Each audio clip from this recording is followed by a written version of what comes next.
살아계신 하나님 아버지 감사합니다. 오늘 이 시간에 우리 주님을 또 증언하려고 합니다. 이 땅에서 너희가 나를 시인하면 나도 하늘나라에서 하나님 앞에서 천군 천사 앞에서 너를 시인할 것이고, 너희가 이 땅에서 나를 부인하면 나도 하늘에서 하나님 아버지 앞에서 천군 천사 앞에서 너를 부인하리라고 하신 말씀에 의지하여 오늘 제가 이제 만민들에게 제가 우리 하나님의 사랑을 받았던 그러한 것을 간증하려고 합니다. 우리 하나님의 감동을 시켜주시옵소서. 하나님의 성령께서 이 종을 내주하시고 이끌어주시고 듣는 심령들에게도 동일하게 역사하셔서 이 일을 통하여 하나님의 살아계심을 저들이 믿고 이제 이 땅에는 얼마 남지 않은 우리들의 삶을 주를 위해서 영광 돌려드리다가 주님 앞에 합력해서 선을 이루다가 아버지의 큰 뜻을 이루다가 아버지 앞에 영생의 나라, 보석의 나라에 다 들어갈 수 있게 하여 주옵소서. 예수님의 이름으로 기도하옵나이다. 아멘. 천사가 저를 살려준 그러한 이야기, 사명 때문에 살려주었다라고 하는 간증집을 있는 내용입니다. 오토바이 사고에 대해서 제가 간증을 좀 했는데 오늘 중간에 끊쳐가지고 처음부터 다시 하겠습니다. 이 간증에 앞서서 제가 1972년도일 겁니다. 3년도에 저 전남 여수시 소라면 달천 바닷가에서 그 무기고 옆에서 그 방위 근무를 썼습니다. 방위병이 됐죠. 방위병을 하면서 전 방위병으로 됐기 때문에 제가 실연을 당했습니다. 방위병이 됐을 때는 이 병신, 몸에 병 있는 사람들을 이제 다 떨쳐냈습니다. 월남에서 돌아온 그 군사들 때문에 웬만한 병이 있으면 다 고향에서 그냥 방위를 서라 이렇게 했던 겁니다. 그래서 저 역시도 몸에 병이 있어가지고 외모는 멀쩡한데 참 넌 모르는 속병이 하나 있어가지고 속병도 아닙니다. 그 병이 있어가지고 제가 떨어져 내려와서 저를 사랑했던 사람이 저를 기다리는데 거기서 참 창피를 당하고 아무튼 그런 구구절절한 사연이 있는데 그것은 생략합니다. 제가 쓰는 그 소설, 장편 소설 난 내게 반했어 라고 하는 그 소설책에 보면 이제 다 나와 있습니다. 그래서 마지막 편에, 그 소설의 마지막 편에 우리 주님께서 그러셨어요. 너는 그의 하나지만 그 이름을 부르면서 그의 이름을 예를 들어서 은주라고 합시다. 은주 하나지만 나는 은주 하나 사랑하고 헤어지니까 이별하니까 마음이 아프지야. 나는 모든 세상 사람들을 사랑했는데 그들이 다 나를 버리고 세상으로 가버렸단다. 내가 이 사랑의 이별의 아픔을 맛보아야만이, 경험을 해보아야만이 네가 나를 위한 전도자가 될 수가 있단다. 이렇게 하셨어요. 제가 울고 있을 때 바닷가에 나가서 방위 근무 쓰다가 나가서 바다를 바라보고 제가 사랑하는 사람이 저 경찰관을 시집을 갔는데 경찰관을 따라서 저 멀리 저 개도라고 하는 섬에서 거기서 이제 근무를 하고 있었어요. 그런데 그 첫사랑도 그 여순 반란 사건으로 인해 가지고 그 무장 공비들이 산에서 살면서 마을에 내려와 양식을 달라고 했을 때 그 양식을 줬다고 하는 죄로 그냥 그 마을에 같은 성씨 모든 그 남자들은 12살, 10살 이상 모든 남자들은 다 죽임을 받았어요. 그럴 때 죽임을 받았습니다. 그런 사람의 후손인데 딸인데 유복녀입니다. 그러니까 아버지 얼굴도 몰라요. 그러니까 그 죽기 며칠 전에 아마 잉태가 된 것 같아요. 그리고 나서 이제 50년 때 태어났으니까 그러한 슬픈 여인입니다. 그런데 그 부모가 사연이 기막힙니다. 남남북녀입니다. 아버지는 남쪽에서 제일 미남자고 어머니는 북쪽에서 저 청진인데 청진이 미녀가 많다더만요. 청진에서 제일 미녀였습니다. 그래서 거기서 비단 장사를 하다가 눈이 맞아가지고 연애를 해서 거기서 여기까지 내려왔어요. 그 이야기도 있어요. 그 소설책에 이제 출판된 책에는 안 나왔지만 새로 한 책에는 나와 있습니다. 다시 한번 재출판을 한번 해보고 싶은데요. 이름을 좀 달리 해가지고 제가 이제 소설로 장편 소설로 이제 1부, 2부, 3부로 해가지고 지금 인터넷에 써놨습니다. 여수야화라는 그런 제목을 붙였어요. 그거 참 좋더라고요. 여수야화가 아니라 여수아리랑, 여수아리랑, 아리랑. 참 그럴듯합니다. 이 제목이. 그래가지고 한번 재출판하고 싶은데, 혹시 제 이야기를 들으신 출판사, 서울의 출판사 우리 사장님이 계시다면, 저한테 연락해 주시면 한번 재출판을 한번 해보고 싶습니다. 새로 각색을 해서, 새로 1부, 2부, 3부까지 길게 앞으로 계속 제 일대기를 써나가려고 합니다. 그런데 거기서 너는 그 은주 하나 읽고 그렇게 마음이 아프냐? 나는 수많은 인류들이 내가 사랑했는데 그들이 나를 버리고 세상을 따라서 가버렸단다. 이렇게 말씀하면서 내가 이 아픔을 겪어봐야 나를 위한 전도자가 될 수 있단다. 그래요. 생전 처음이에요. 근데 하나님이 어디 밖에서 말하는 것이 아니라 제 안에서 말씀하시더만요. 성령님이 우리 내주하신다 그랬지 않습니까? 우리 안에, 우리 하나님이 계신가 봐요. 그때 제가 23살인데, 물론 성경고등학교는 18살 때부터 들어가가지고 성경학교 다녔지만, 그런 신비한 체험은 안 해봤거든요. 부흥집회 같은 데 가서 기도는 많이 해봤지만, 그러한 신기한 음성을 참 들었어요. 그래서 저는 몰라요. 내 그 사랑하는 사람을 돌려달라고 막 때를 썼죠. 그리고 나서 이제 그 소설책이 끝납니다. 끝나는데, 그런데 그리고 나서 세월이 쭉 흘러서 아주 파란만장한 세월을 살았죠. 물론 목회를 제일 많이 했지만, 목회를 안 한 적도 있고 중간에. 아무튼 파란만장한 삶을 살다가, 드디어 이제 오토바이 사고에서 천사가 나를 살려준 그러한 때가 1987년도 6월입니다. 읽어드리겠습니다. 오토바이 사고. 1987년 8월 전남 장흥군 유치면 신풍리 신풍리 마을에서 유치면 신풍리 마을에서 여기 지금 나오죠. 작은 교회를 심호하던 나는 오토바이 운전도 전혀 모르면서 도 16만 원을 주고 사서 어젯밤 장흥읍 어느 학교 운동장에서 연습하고 그 밤에 장흥읍에 유치면 선풍리까지 왔습니다. 오토바이를 사택 앞에 세워두고 그날 밤에 잠을 잘 수가 없었습니다. 오토바이를 보려고 수십 번을 방에서 나왔기 때문입니다. 아이 같았어요. 아이 장난감 하는 것처럼. 제가 좀 덩치는 큰데 좀 그렇게 좀 그랬어요. 막 오토바이 보려고. 우리 아이들이 셋이나 되는데도 우리 철이 없었나 봅니다. 그 당시 초등학교 다니던 큰딸과 초등학교 3학년 다녔죠. 그리고 5살 아들과 5살이네요. 3살 막내가 있었습니다. 지금은 다 장성해서 자식들 낳고 그런 어른이 됐죠. 지금 제가 70세입니다. 이거 아주 젊었을 때입니다. 이 이야기는. 특히 아들이 오토바이를 타고 싶어 했습니다. 이때 유치면 소재지 교회 전도사로부터 자기네 집으로 놀러 오라는 연락이 왔습니다. 그때는 이제 전화가 있었죠. 그 전화, 유선 전화. 우리 가족 5명을 오토바이에 태우고 면사무소로 갔습니다. 위험한 모습이었습니다. 그 5명이 그 초보자가 오토바이를 타고 가는 거예요. 그런데 다 오토바이 타고 싶어가지고 신기해가지고 125짜리니까 크기는 컸죠.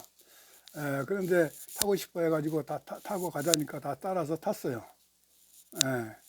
제가 제일 앞에 타고 제 뒤에 우리 큰딸이 타고 그 다음에 아들이 타고 그 다음에 우리 막내가 타고 그 다음에 우리 아내가 끝에 타서 대롱대롱 매달려오다시피 했을 것 같은데 아이고 그렇게 하는 전도사가 어디가 있겠습니까?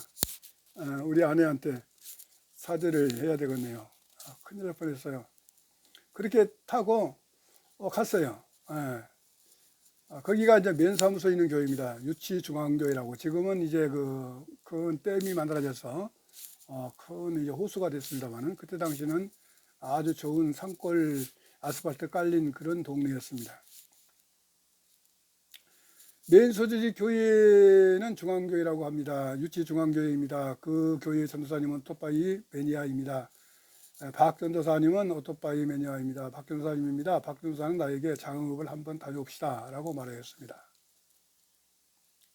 저는 승낙을 하고 유치면에서 장흥읍을 향하여 가려는데 5살 아들이 함께 가겠다고 고집을 부렸습니다. 오토바이 타고 싶었겠죠. 그때 당시, 지금도 오토바이 귀한데 그때 당시는 더 귀했죠. 오토바이가 타고 싶어가지고 좀 타고 가겠다고, 아빠 뒤에 타고 가겠다고 그렇게 이제 고집을 부리더라고요. 상당히 많은 고집을 부렸어요. 저는 아들을 태우고 갈까라는 생각도 했지만 박 전도사가 강력하게 아들을 오토바이 태우지 않도록 했습니다. 아들은 울었습니다. 우는 아들을 떼어두고 나와 박 전도사는 유치제를 향하여 올라갔습니다. 시속 60km 정도로 우리는 나란히 올라갔습니다. 박 전도사는 원래 130 이상 날아다니는 사람인데 제가 초보라는 사실을 감안하여 천천히 저를 따라서 올라가는 중이었습니다. 유치제는 아주 유명한 곳입니다. 유치면에서부터 계속 올라가다가 정상에 서면 장흥읍과 부산면과 주변이 수원하게 내려다 보이는 그 정경이 좋은 곳입니다. 이제부터 장흥 부산면까지 내려가는 것만 계속 됩니다. 꼬불꼬불 하면서 계속 내려가는 길입니다. 정상에서부터 박 전도사는 말없이 속력을 내면서 달려가 버렸습니다. 나중에 들어보니 저는 천천히 오도록 하고 자신은 장흥읍 가기 전에 부산면 교회 전도사 사택에 들려서 이를 보고 내가 오면 함께 장흥읍으로 가려고 생각하였다고 했습니다. 그런데 저는 박 전도사가 나를 따라와 봐라 는 줄로 착각하고 속력을 내려고 했습니다. 하지만 속력 내는 방법도 전혀 몰랐습니다. 내리막길이기에 속력을 내는 방법을 몰랐으나 오토바이는 스스로 속력이 빨라졌습니다. 여러분, 내리막길이니까 속력을 낼 줄도 모르고 타 올라 있는데 이제 스스로 이제 속력이 자꾸 빨라진 거 이해하시죠? 그런데 저는 속도를 줄이는 법을 몰랐던 것입니다. 속도를 줄이는 법을 몰라버렸어요. 어떻게 사갖고 바로 끌고 왔으니까요. 운동장에서 조금 배워가지고 끌고 왔으니까 참 몰랐던 거죠. 60km, 70km, 80km, 90km, 100km, 110km, 120km를 넘어서 면서부터 그 이제 계속 꼬불꼬불한 길이었어요. 그 길이 거기서부터 계속 밑으로. 여러분 그 유치를 아시는 분들, 유치제를 아시고 그 부산 장흥읍으로 내려오는 것을 아시는 분들은 아마 이해를 잘할 겁니다. 길이 꼬불꼬불해요. 작게 꼬불꼬불합니다. 추풍령은 아마 길게 꼬불꼬불할 거예요. 여기는 작게 꼬불꼬불한 겁니다. 내리막길이. 그러다 속력이 빨라지는 거죠. 어지러웠어요. 조종을 그래도 이렇게 잘 틀고 잘 해왔는데 어떻게 여기서는 이제 이렇게 하기가 어지러워 버렸습니다. 그러면서 속력이 빨라지는 것을 계기판을 보면서 처음에는 한 110km까지는 즐거워했어요. 올라간다 빨리 가진다 그렇게 즐거워했어요. 참 바보가 따로 없죠. 바보 같습니다. 제가 3인칭의 입장에서 봤을 때. 그러면서도 속력이 빨라지는 것을 계기판을 보면서 즐거워했습니다. 130km 넘어서면서 저는 외마디를 지르면서 하늘 높이 수십 미터 절벽 아래로 날아가고 있었습니다. 어쩌죠? 죽었겠죠? 6월의 들판원에서는 농부들이 김을 메고 농약을 치면서 저의 모습을 구경하고 있었습니다. 묘기 대행진을 하는 듯 하였던 것입니다. 참으로 신기하고 놀라운 일입니다. 마른 속력으로 꼬불꼬불한 도로를 따라서 운전하지 못한 탓에 수십 미터 절벽 아래로 떨어지려는데 오토바이가 도로가에 있는 아카시아 나무 꿀떡에 걸리고 그때 저와 오토바이가 분리되면서 저는 저대로 날고 오토바이는 오토바이대로 날면서 하이바도 안 쓴 저의 머리가, 하이바가 뭡니까? 일본 말인데 하이바, 그 머리 쓰는 철모를 말해 철모 머리 쓰는 그 그 투구 있죠, 투구. 그것도 안 썼어요. 저의 머리는 언덕에 부딪힌 것입니다. 살아남겠습니까? 그 언덕 곳곳에는 흉측한 바위가 뾰족하고 날카롭게 있었는데 기적처럼 뾰족한 곳을 피하여서 풀밭에 머리를 박고 튕겨서 나오면서 내꼬랑을 타고 굴러가고 있었습니다.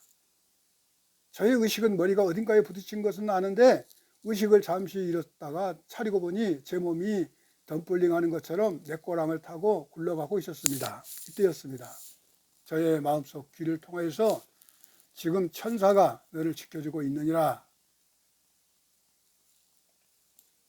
그 음성을 듣고 다시금 의식을 잃었습니다. 어렴풋이 제 몸이 계속 굴러가는 것을 느낄 수가 있었습니다. 속력만 서서히 줄어들었습니다. 마치 돌멩이가 굴러가다가 속력을 늦추고 멈추듯이 저는 멈추었습니다. 이 돌멩이를 딱 던지면 이 처음에 빨리 가다가 천천히 굴러가는 그런 형식이었죠.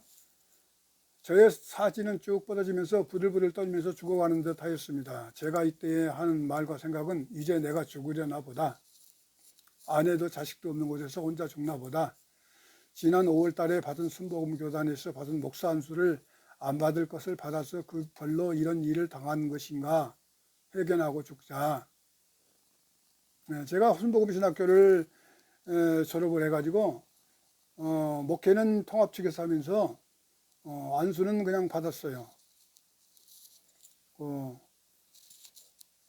그건 좀 정상적인 방법이 아니죠. 안 받아야 되는데. 그래서 그걸 받아서 내가 죽나 보다 이런 생각을 했어요. 그래서 그러면서 이제 회개는 하고 죽자. 그래도 회개는 하고 죽어야 되겠다. 그래서 우리는 기도를 합니다. 주여, 제가 살면서 알고 짓고 모르고 지은 죄를 모두 사하여 주옵소서. 제 영혼을 받아 주옵소서라고 기도한 후 숨이 넘어가기만을 기다렸어요.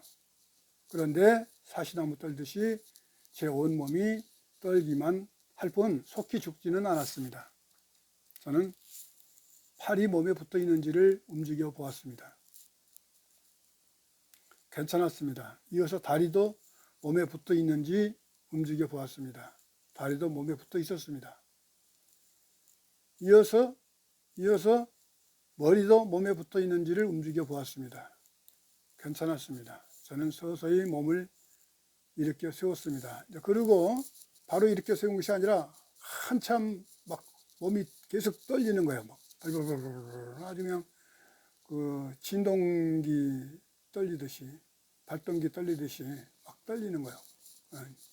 그리고는 이제 그것이 이제 다 하고 나서 시간이 지나니까 좀 괜찮아진 것 같아서 서서히 몸을 일으켜 세웠습니다. 내 거랑 벽을 잡고 간신히 몸을 일으켜 세운 후 제 마음속에서 저는 안 죽겠구나 라는 생각을 말을 하는 순간이었습니다. 저의 마음의 귀를 통해서 선명하게 들려오는 음성이 있었습니다. 너를 살려준 것은 사명 때문이란다. 너를 살려준 것은 사명 때문이란다. 할렐루야. 저는 내꼬랑 언덕을 잡고도 온몸이 부들부들 떨렸습니다. 고개를 돌려서 오토바이를 찾아보았습니다. 저와 5m 거리에 오토바이는 처참한 몰골을 하고 누워 있었습니다. 앞바퀴와 뒷바퀴를 연결하는 철봉보다도 두꺼운 쇠가 완전히 분질러지고 전기선으로만으로 연결되어 있었습니다. 이때 저의 생각은 제 몸 다친 것은 뒤로 하고 오토바이 아까운 내 오토바이 15만 원이나 15만 원이나 주고 산 내 오토바이라는 생각이었습니다. 바로 이때에 들에서 일하던 농부들이 달려왔습니다. 첫마디가 아직 안 죽고 살아있네 였습니다. 농부 아저씨들은 어서 병원으로 가세요 라고 하였습니다. 저는 하나님을 믿으니 괜찮습니다 라는 말을 했습니다. 병원 가면 돈이 들려가기 때문에 그렇게 말한 것으로 압니다. 오토바이만 농부 아저씨들이 도움으로 트럭에 실려 보낸 후 저는 박 전도사의 오토바이에 뒤에 실려서 오토바이 가게로 가보았습니다. 오토바이 가게 주인은 오토바이가 이렇게 박살이 났는데 전도사님은 멀쩡하니 참으로 기적입니다. 이 정도로 오토바이가 되면 도저히 사람이 살아날 수가 없습니다. 이어서 주인은 오토바이 수리하려면 15만 원으로 사는 것보다는 더 듭니다. 저는 오토바이를 포기하고 아쉬운 마음으로 박 전도사의 오토바이 뒤에 실려서 유치면 신풍리 보건소로 와서 닝제르 주사 한 병 맞고 집으로 돌아왔습니다. 제가 입고 간 양복 바지는 갈갈이 찢어져서 버렸습니다. 저는 과거에는 목사님들이 천사라는 말만 해도 이단이라고 생각한 사람입니다. 그런데